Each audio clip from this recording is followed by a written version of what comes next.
Good morning. Good morning. Can you hear me okay? I can hear you great. Because Santa put a new microphone in my stocking. You know what? I hope a little post-Christmas elf is going to send me one of those. Ho, ho, ho. It should be delivered any day. I love that. You sound really good. Good. Well, my dad, he's very techie and very Zoom. He's in the Zoom game, and he got tired of hearing my echoes on our Coffee with MC. So he slid one of these into my stocking. I'm excited. I love that. Yeah, that's so good. That's good. That's a good present from your dad. It really is. Well, since we have about less than 10 minutes, let's dive in. I'm excited for Espresso with MC today. I'm excited for Espresso. I love that. It's such a great way to start the morning. And I want you to know that Walter made my coffee this morning. So I think there's a little bit of extra cream. Cheers. Look at us. I'm not complaining. I'm just noting. Love him. So, Meg, one of the things that we love to do as a team is to choose a book to read, and we take a couple of chapters every week and kind of break it down.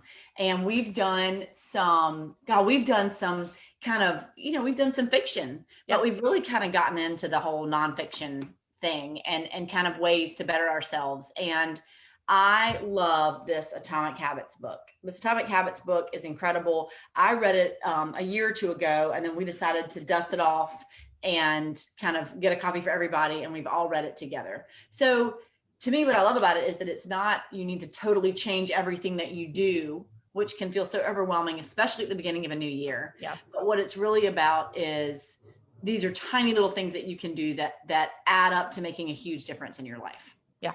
I'm really excited. I've loved reading it and thankful for this recommendation and for kind of your guidance through learning more about these atomic habits. I'm pumped to discuss it today. It's been awesome. So what let's do is, and I've got my little cheat sheet here, let's walk through kind of one of our favorite pieces of this, which is how to effectively and quickly create a good habit and how to effectively and quickly eradicate a bad habit. And, a bad habit, just a habit that isn't necessarily serving you. Yeah. Right? Yeah. Okay. So let's start with the good habit. Cool. I love that. What's an example of a good habit that you're working on right now, Meg? I think one could be drinking more water. I think I'm not alone on that one. Let's use that as an example. I think that's such a good one. Okay. So there are 4 steps that you can take to increase the likelihood that you're going to adopt a good habit. And then it's kind of the reverse for a bad habit. So it's really intuitive. Right. But these things, but it's different to implement them and to think it through. So the first way that you implement a good habit is by making it obvious. Okay. So how would you make drinking more water an obvious part of your day? I'd stick my water bottle right where I highly trafficked areas. So right on my sink before I brush my teeth or something like that. But another thing in that category that I really love, it's called habit stacking. And again, learn this through the book and think it's really helpful. I've adopted it. But essentially the formula is something you do currently, I will adopt this new habit. So for example, for the drinking water example, it's after I brush my teeth in the morning, I'll drink 8 ounces of water. Done. Yeah. Or I've started putting warm water with lemon on my bedside table because all I really want is coffee once my feet hit the ground. But then, I'm putting it in a Yeti, putting it in something with a lid on it. And so then when you wake up, that would be a great thing to do with water.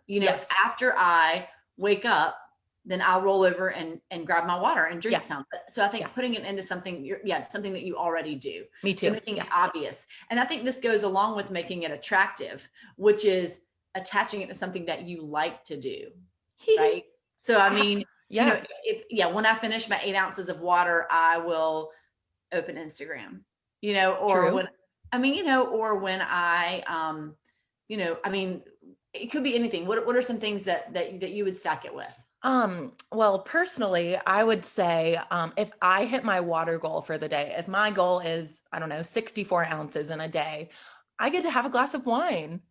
I love that. I wouldn't recommend that one, but I think that's a great one. The idea of stacking this new habit along with something that you love will make you more inclined to stick with the new habit. Duh. I think that's right. I think that there are 2 things there though. If you do it, if you meet your goal for the day, then you get X reward is awesome. And there's also stacking it with a habit that you already have, which are kind of two different things, y'all. I know, I hope we're making sense, that you've got these, kind of attaching it to something that you already do. When I sit down at my desk and open my emails for the day, I will drink X amount of water. I know I'm great about it when I work out in the morning, and then for the rest of the day, I'm not great. Right.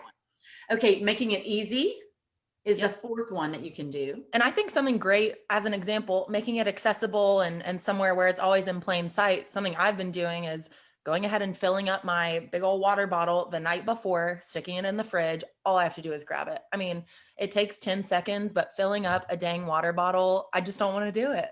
I mean, it's like pumping gas. I hate it. Yeah. But once it's done, then exactly. Once it's done, you can just carry on with your day, grab it, take some sips, and you're done. And I think a lot of people are doing, I've seen a lot of people carry around those big jugs of water and things. Even if you refill it into a smaller cup, just to make it so that it's really easy. You prep your environment to support the habit that you want to establish. Yeah. And then the fourth thing is making it satisfying. Ooh, this one's my favorite. Well, so what would you do to kind of make a habit satisfying in the water example? Well, I mean, I think what I would do is I love to make a list of things that I've already done so I can check them off. So I think in that same vein, just to write down, like do like a checkbox for each 8 ounces or for whatever, and then check it off when I get there. And then I think to also create a calendar or something that shows your progress, like do a sticky note for each day and then stick them up so that you don't want to break the streak that you have going. 100%. That like makes my OCD heart so happy. Yeah.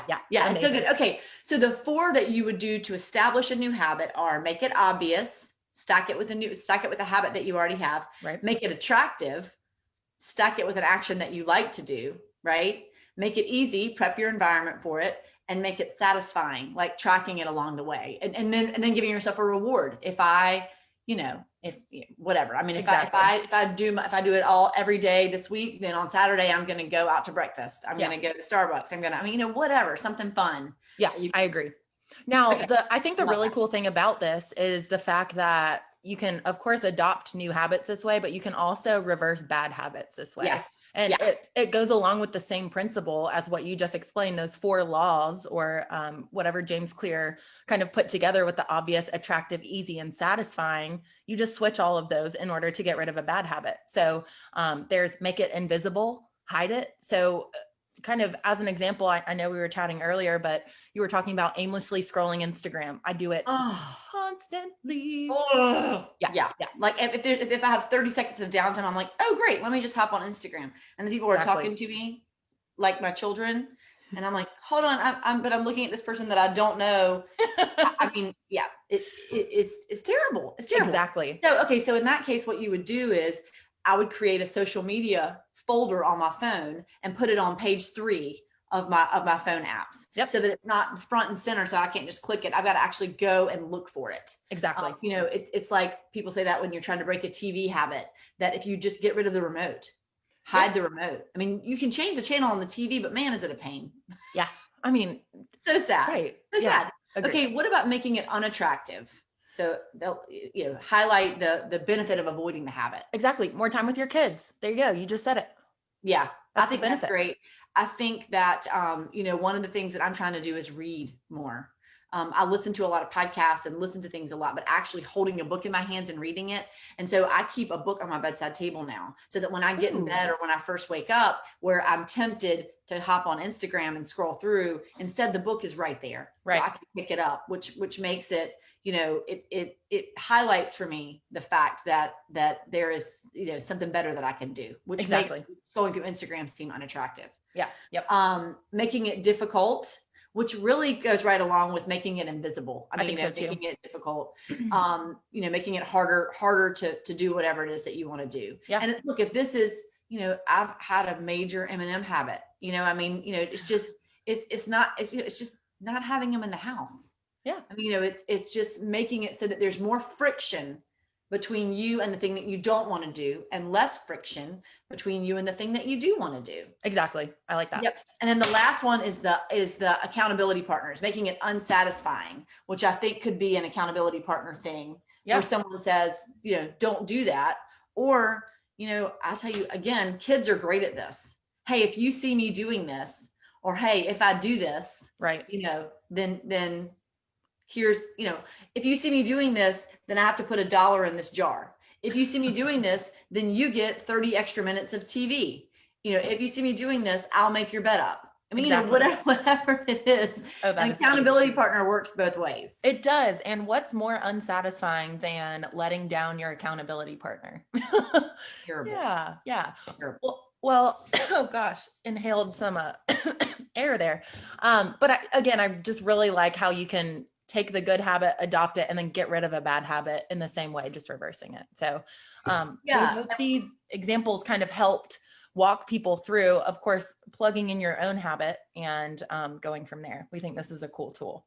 I think it's a really cool tool. And I don't know if you guys are like me, hearing about it is really interesting, but what I want to do is I want to see it and I want to understand more about it. So, I mean, y'all, definitely Audible. I have this on Audible and I have the hard copy of this book, Atomic Habits. So get it, but while you're waiting for it, or if you're not quite ready to dive into it, I love it. We have some little sheets that we can share with you guys. We're going to put those over on the MCKRE blog. Yep, sure are. So we'll link to those. We'll post the link below, but we'll stick some PDFs. They're actually straight from James Clear, and it's how to kind of specify your habits specifically with parenting and with business. So we thought that those were two really cool things. Of course, that apply to you. I was going to say us, but I'm not a parent. I'm a dog parent. I guess I was going to say you totally are. Yeah, of course.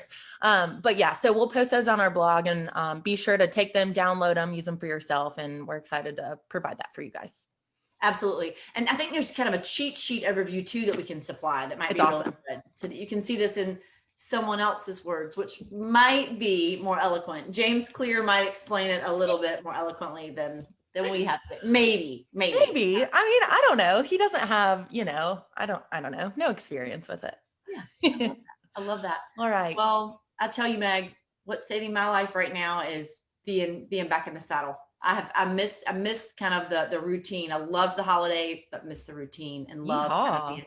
I know, I really love being back here and back at it. What about you? I'm the exact same way. I've been pumped since the beginning of the year. It's kind of weird having the first day of the year on a Saturday, or was it a Friday? On a Friday. So It was like, I almost waited until Monday to kind of start my year. So geared up over the weekend. Those were freebie days. Those were freebies, Meg. 100%. So I'm just glad to be back. Missed you guys. And I'm glad, we're ready for 2021. Bring it. Yeah. All right. Everybody have a great Friday and a great weekend. Yes. Bye, MC. Bye.